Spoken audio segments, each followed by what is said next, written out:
नमस्कार मित्रांनो, अशोक मामा या मालिकेच्या आजच्या भागामध्ये बॉल लागल्यामुळं ईशान हा खाली पडतो. ते पाहून बाकीची सर्व मुलं त्याला चिडवत असतात की ए लूजर लूजर. तिथे अशोक मामा येतात आणि ते त्या पोरांवरती ओरडतात की ए, आणि त्यानंतर पोरं शांत होतात. पुढे अशोक मामा हे ईशानला म्हणतात की ईशान उठ, अजून मॅच संपली नाहीये. तुला त्या मुलांमध्ये खेळायचं आहे ना, त्यांच्या टीमचा कॅप्टन बनायचं आहे ना, मग उठ आणि खेळायला लाग. तर रियानसुद्धा हा ईशानला चेअरअप करतो की come on Ishan, come on उठ. त्यानंतर ईशान उठतो तर बाकीचे सर्वजण त्याच्यासाठी टाळ्या वाजवतात. पुढे ईशान अशोक मामांना म्हणतो की पण आजोबा. अशोक मामा म्हणतात मी तुला काय सांगितलं होतं तुला आठवतंय ना, तुझं शरीर हे एक अल्लाउद्दीनचं जिनी जिनी, तुझ्या मनाला जे वाटेल तेच तुझं शरीर करणार आहे. चल मग आता खेळायला लाग. ईशान म्हणतो पण आजोबा माझ्यावरती कोणाचाच विश्वास नाहीये. अशोक मामा म्हणतात पण अरे माझा आहे ना तुझ्यावरती विश्वास, मग तुझा पण असायलाच हवा हो की नाही. आणि आता कोण काय म्हणतंय ना, ह्याच्याकडे अजिबात लक्ष देऊ नको. आता तू लक्ष दे की समोरून येणारा बॉल, त्याकडे तू लक्ष दे आणि तो बॉल आला की त्याला पूर्ण शक्तीने उडव. चल बॅट घे आणि तू खेळायला लाग. असं म्हटल्यावरती ईशानला सुद्धा जरा बरं वाटतं आणि तो बॅट घेऊन खेळायला लागतो. तर इकडे देसाई हे कॉमेंट्री करत म्हणतात की ईशान आता दम भरून उभा राहिलाय, खेळायला तो सज्ज झालेला आहे. आता पाहूया की या निर्णय क्षणी काय घडतंय ते. ईशान हा गुलमोहर सोसायटीची पराभवाची साखळी तोडून काढतोय का गुलमोहर सोसायटीला विजेतेपद देतोय, हे सगळं आता लगेच कळेल. एकच बॉल राहिलेला आहे आणि त्यामध्ये गुलमोहर सोसायटीला 5 रन हवे आहेत. असं म्हटल्यावरती सर्वजण जीव मुठीत धरून पाहत असतात की आता काय होणार आहे. तर बॉलर हा बॉल टाकतो आणि ईशान सिक्स मारतो. ते पाहून सर्वजण जल्लोष करतात. सर्वजण टाळ्या वाजवतात, शिट्ट्या मारतात. पुढे ईशानला उचलून देखील घेतात. अशोक मामा हे जागेवरूनच आनंदाने ईशानकडे पाहत असतात. तर तिथे शेजारी भैरवी येऊन उभी राहते. अशोक मामा तिच्याकडे पाहतात आणि तिला म्हणतात, काय मॅच पाहायला आली होतीस का? आम्ही जिंकलोय. भैरवी म्हणते आम्ही. अशोक मामा म्हणतात की हो, माझ्या नातवंडांच्या आनंदामध्येच माझा विजय आहे. भैरवी म्हणते जास्त खुश होऊ नका. तुम्ही आत्ता ही एकच मॅच जिंकलेली आहे, मी अख्खी टुर्नामेंट जिंकणार आहे. अशोक मामा म्हणतात की हे बघ, मला जिंकण्यानं आणि हारण्यानं काही फरक पडत नाही. ज्यामध्ये माझ्या नातवंडांचा आनंद असेल तिथे मी हार पण पत्करली आहे. त्यामुळंच आत्तापर्यंत मी जिंकत आलोय आणि तू हारत आली आहेस. भैरवी काही न बोलता तिथून निघून जाते. पुढे ती ईशानचा आनंद पाहत गोव्याची तिकीटं रागातच फाडून टाकते. पुढे ती गाडीपाशी जाते.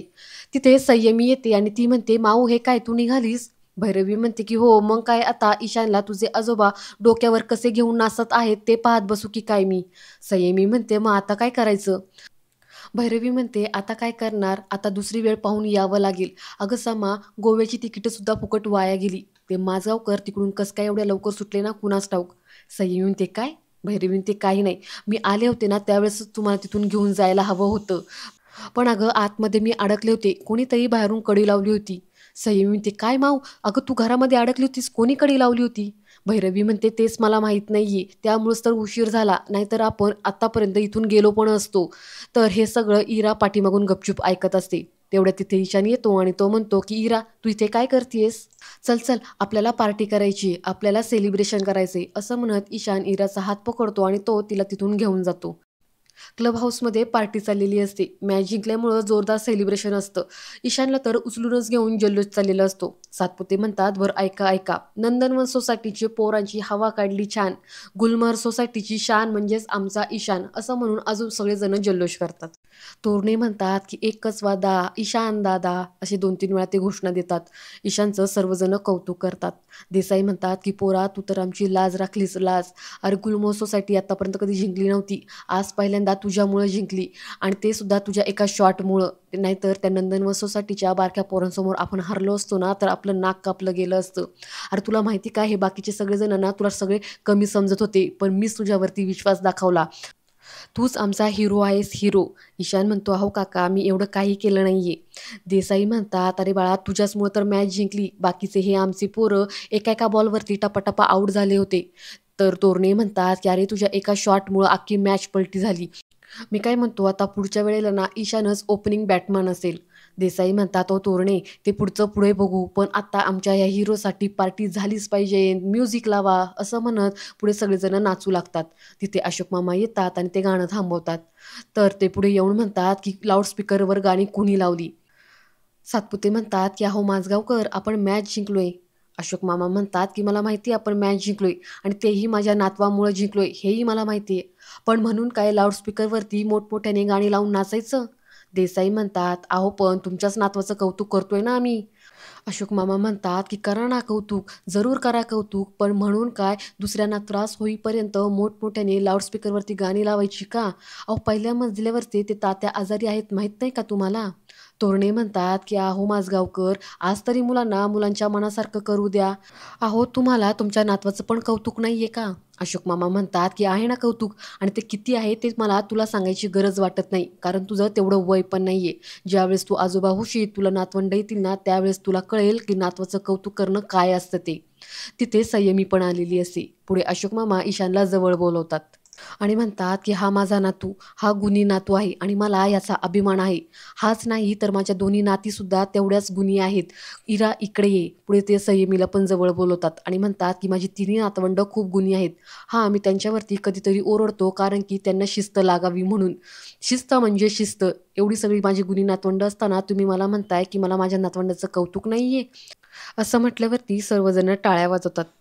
इकडे भैरवी ही गायकवाडला भेटायला येते. गायकवाड भैरवीला पाहताच तिथून पळून जायला लागतो. भैरवी म्हणते, काय मग झालं का काम? गायकवाड म्हणतो की मॅडम, मी त्या म्हाताऱ्याला थांबवायचा खूप प्रयत्न केला पण तो काही थांबायला तयारच होईना. भैरवी म्हणते, नाही झालं काम ना? मग ज्या कामासाठी पैसे घेतले होते ते पैसे परत रिटर्न कर. गायकवाड म्हणतो, माझ्याकडे पैसे नाही आहेत आणि हे सगळं कोणतरी व्हिडिओ रेकॉर्ड करत असतं. पुढे भैरवी म्हणते की मला माझे पैसे दे. गायकवाड म्हणतो की नाही आहेत मॅडम. भैरवी त्याच्या एक कानाखालीच मारते. तर गायकवाड मग खिशातून पैसे काढतो आणि भैरवीला देतो. तर इकडे अशोक मामा आणि ईश्वर काका हे गप्पा मारत बसलेले असतात. ईश्वर काका म्हणतात, काही म्हण अशोका, आज फार मज्जा आली. तुझ्या नातवानं धमाल उडून दिली. अशोक मामा म्हणतात, मला पण फार आनंद झाला. खूप दिवसानंतर मी ईशानच्या चेहऱ्यावर असा आनंद पाहतोय रे. तो खूप दिवसांनी एवढा हसला असेल. त्या बिचाऱ्याला हे पण माहीत नाही की त्याचे आई वडील ह्या जगामध्ये नाही आहेत. मला त्यांची फार दया येते रे आणि त्यांना अशा वृक्ष शिस्तीत असलेल्या माणसासोबत जुळून घ्यावं लागते. ईश्वर काका म्हणतात की बघ अशोक, असं काही नाहीये.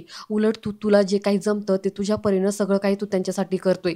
अरे सोपं नाहीये मुलांना असं वाढवणं. मुलांना वाढवणं म्हणजे त्यांच्यासाठी वेळ, पैसा आणि एनर्जी हे सगळं लागतं आणि ते तू सगळं देण्याचा त्यांना प्रयत्न करतोय. पुढे ते म्हणतात, आणि मला एक सांग, पोरं कुठे आहेत मग आता? अशोक मामा म्हणतात, बसलेत आमच्या घरामध्ये, ते भेळ खातात आहेत. तेवढंच म्हटलं करू द्या त्यांना मज्जा, म्हणून तर मी इथं येऊन बसलोय. ईश्वर काका म्हणतात, बरं जाऊ दे. पुढचं अजून एक मी तुला सांगतो, ते कुरिअरवाल्याचं काही इंटरव्ह्यू होतं ना, तिथं जाऊन इंटरव्ह्यू दे, बघ काय होतंय का. आणि कुठेही इंटरव्ह्यू असू दे, हॉटेलमध्ये असू दे, कुठेही असू दे, पण तू नक्की जा. अशोक मामा म्हणतात, हो जायला तर हवंच, कारण की नोकरी करणं महत्त्वाचंच आहे मला. मी आता जातो आणि त्याला फोन करून विचारतो कधी आहे इंटरव्ह्यू ते. इथे सर्वजण मुलं भेळ खात असतात. सईबी म्हणते, अरे ईशान तू किती भेळ खातोयस? ऑलरेडी तू 2 प्लेट खाल्ल्यास. ईशान म्हणतो, पार्थनी पण खाल्ल्यात. संयमी म्हणते, अरे तो आपला गेस्ट आहे, असं बोलायचं नाही. ईशान म्हणतो की आता तो माझा मित्र झालेला आहे, आपण त्याच्यासोबत काहीही बोलू शकतो. असं म्हणून हे एकमेकांसोबत भेळ शेअर करतात. पुढे संयमी पाहते की इरा भेळ खातच नाहीये. ती म्हणते, इरू काय झालं, तू का खात नाहीयेस भेळ? इरा म्हणते, ताई मला तुझ्याशी बोलायचे, चल जरा माझ्यासोबत. असं म्हणत इरा आणि संयमी दुसऱ्या खोलीत जायला लागतात. ईशान म्हणतोय, काय बोलायचंय तुम्हाला? इरा म्हणते, गर्ल्स टॉक. असं म्हणून त्या दोघीजणी तिथून जातात. इकडे भैरवी ही फार चिडलेली असते. ती पाण्याचा ग्लास ही फेकून देणार तेवढ्यात चंदनराव येतात आणि ते मोठ्यानेच आवाज देतात की भैरवी, अगं तू अजून किती त्रागा करून घेणार आहेस? भैरवी म्हणते, मग काय करू मी? अहो त्या माझगावकरांनी माझा केवढा अपमान केला. चंदनराव म्हणतात, आणि तो तू करून घेतला असशील.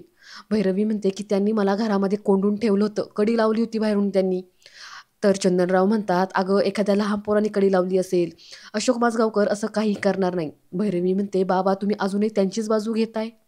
तो माणूस खूप खुनशी आणि विक्षिप्त आहे. मी ताईला सुद्धा हे पदोपदी तिला सांगत होते, पण तिने माझं ऐकलं नाही आणि आता तुम्ही सुद्धा तेच करताय. चंदनराव म्हणतात, कारण की तुझ्या बोलण्यामध्ये काहीच अर्थ नाहीये. भैरवी म्हणते, हाच तर माझा सगळ्यात मोठा प्रॉब्लेम आहे. असं म्हणत पुढे भैरवी सोफ्यावरती बसते. चंदनराव भैरवीजवळ जातात आणि म्हणतात की भैरवी. भैरवी म्हणते, काही नाही बाबा, माझ्या रक्ताच्याच माणसांना माझ्यावरती विश्वास नाही आहे. सगळेजण माझ्यापासून लांब जात आहेत. ताई गेली, जिजू गेला आणि तुम्ही सुद्धा माझ्यासोबत फटकळपणे वागतात आहेत. चंदनराव म्हणतात, असं काही नाही आहे भैरवी. भैरवी म्हणते, असंच आहे. अगदी लहानपणापासून हे असंच होत आलेलं आहे. नेहमी ताई ही चांगली मुलगी, शहाणी मुलगी, मी मात्र खडूस, फटकळ बोलणारी आगाऊ मुलगी. माझ्यावरती कोणाचाच विश्वास नाही. एक एक करून सगळेजण माझ्यापासून लांबच पळतायत. लंडनला गेले होते तर तो रॉजर सुद्धा मला सोडून गेला. सगळेजण माझ्यापासून लांब जात आहेत. आता ही मुलंसुद्धा हे माझगावकर माझ्यापासून लांब घेऊन जाणार, त्यांना माझ्यापासून तोडणार, असं म्हणत भैरवी ही रडू लागते. रडता-रडता पुढे ती म्हणते, की "माझं कुणीच नाही राहिलं बाबा, माझं कुणीच नाही राहिलं." चंदनराव उठतात आणि ते भैरवीच्या डोक्यावर हात ठेवत म्हणतात, की "भैरवी." तर भैरवी ही त्यांचा हात झटकते आणि रागातच तिथून निघून जाते. आणि आजचा हा भाग इथेच संपतो. पुढील भाग पाहण्यासाठी चॅनलला सबस्क्राईब करा. धन्यवाद.